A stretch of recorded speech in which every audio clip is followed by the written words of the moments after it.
Hey Ben, I just watched your video and just wanted to respond. My buddy Chomsky actually tipped me off to the video, and I see there's quite a lively comment thread already going. But I think you make a common mistake. I think when people even hear about direct democracy, or that there could be some alternative to our bourgeois representative democracy, and the notion is that everybody has to vote on everything, and or, we all have to decide on everything, and um, it's just nonsense, and I'll try to explain why.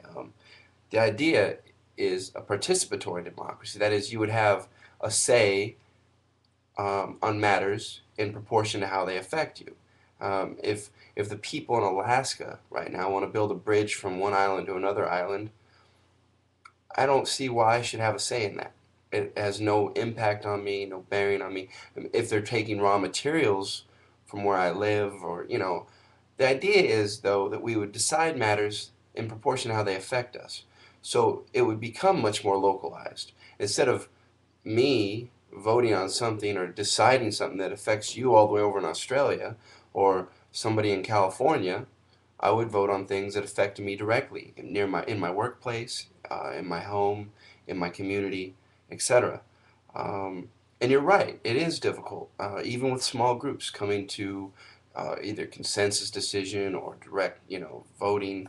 It can be difficult, but I would like to point out that part of that is cultural. I think we um, we all have grown up basically in very authoritarian societies where we're used to having bosses and leaders, and the idea that we could all come together and decide something is something we're not really taught.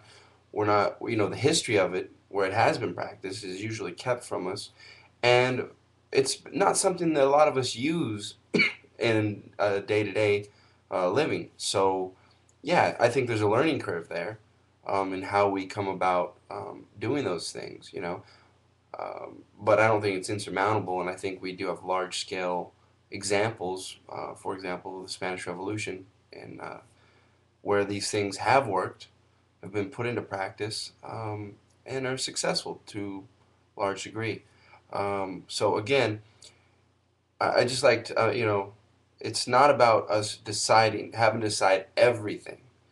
And there are, I mean, look, there's no, to my knowledge, there are people out there who have a blueprint that they would like to just, we're going to do this with society.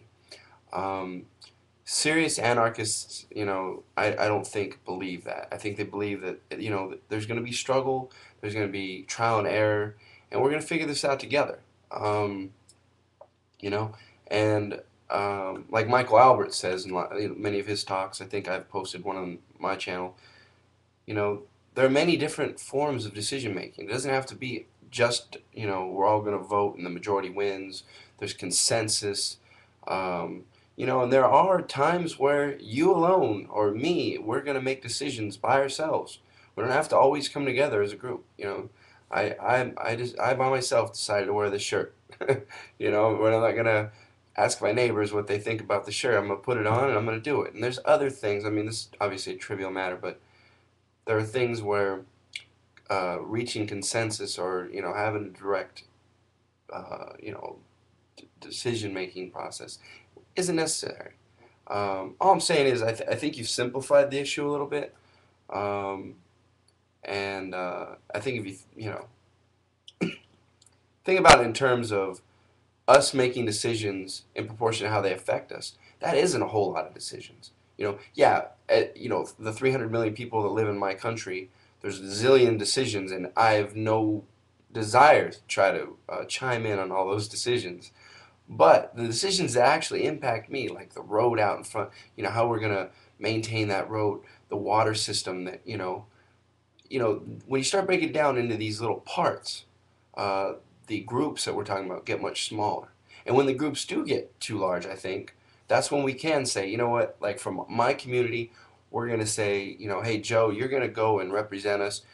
These are the extents of your power, and it'll be meted out within the community. And yeah, Joe might go for a week or two or whatever it is to go, figure out something in a large scale way. Um, you know, um, I don't know. I hope that helps. It's good to see you again, and have a good night. I got to get to bed. Peace.